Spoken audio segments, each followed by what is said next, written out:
muito sério. Muito obrigado. Puxa, muito obrigado a mim.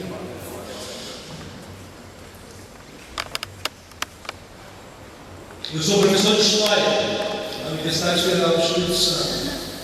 E ensinar a Idade Média é basicamente estudar textos da Igreja. Porque, com a queda do Império Romano, no Ocidente, o mundo sofreu uma decadência cultural muito grande.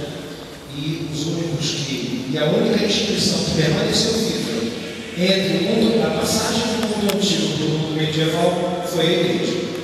Ela preservou os escritos, ela preservou a documentação clássica, ela preservou o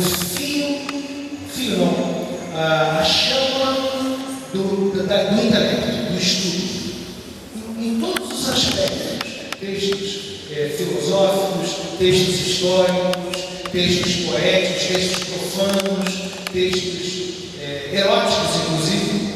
A Igreja, se não fosse a Igreja Católica, hoje nós não conheceríamos praticamente nada do mundo grego, do mundo romano e também do mundo medieval. Porque as tribos bárbaras que invadiram o Império Romano eram todas analfabetas de pai e de mãe. E quando muito gostavam de queimar bibliotecas. Por exemplo, um dos prazeres dos vikings no século IX era incendiar bibliotecas e empalar crianças. Eu me envolvi num debate acadêmico feroz com um defensor dos vikings, já faz alguns anos, porque você encontra na universidade defensores de tudo, né? Agora da igreja não tem nenhum. Porque é uma pressão tão grande, uma desinformação tão grande, que se você falar, já vem 300 com tridente do inferno, tridente incandescente para te espetar. Eu me envolvi num debate porque foi publicado um livro sobre os monges medievais, me convidaram para escrever uma partezinha, e eu disse lá, a respeito dos vikings também, e os vikings empalavam crianças. Sabe o que empalar uma criança?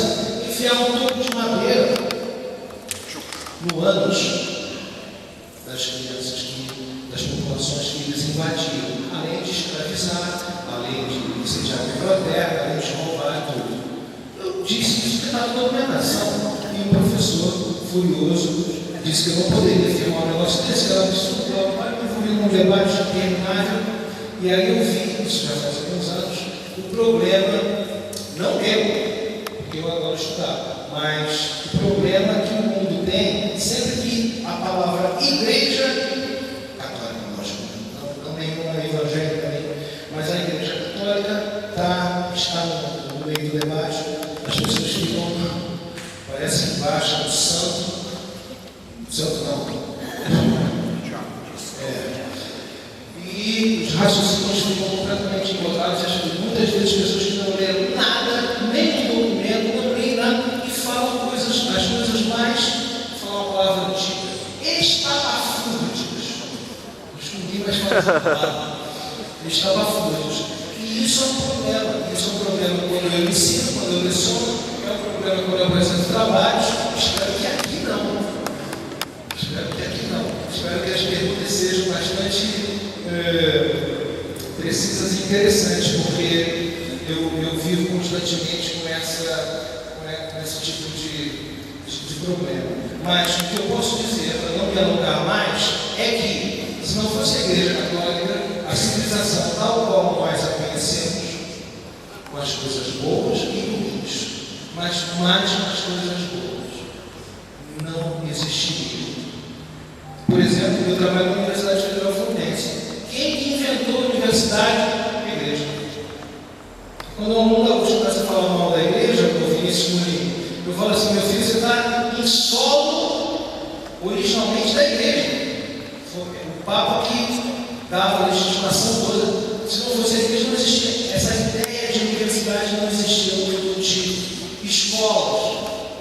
No mundo antigo são escravos com aulas particulares das famílias ricas. Aristóteles. A escola, uma escola sempre ligada, não é à toa que até hoje as melhores escolas do Brasil são escolas ligadas à igreja católica.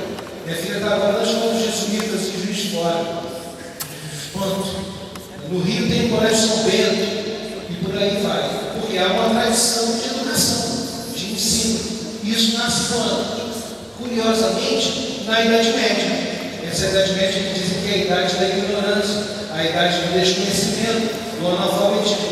Exatamente o contrário. São poucos fazendo um esforço sobre-humano para educar o mundo, para civilizar o mundo. Porque você não vai dizer que nós não avançamos desde que nós falávamos crianças até a ideia de proteger a criança, de proteger as pessoas indefesas, que é uma ideia essencialmente cristã. Então,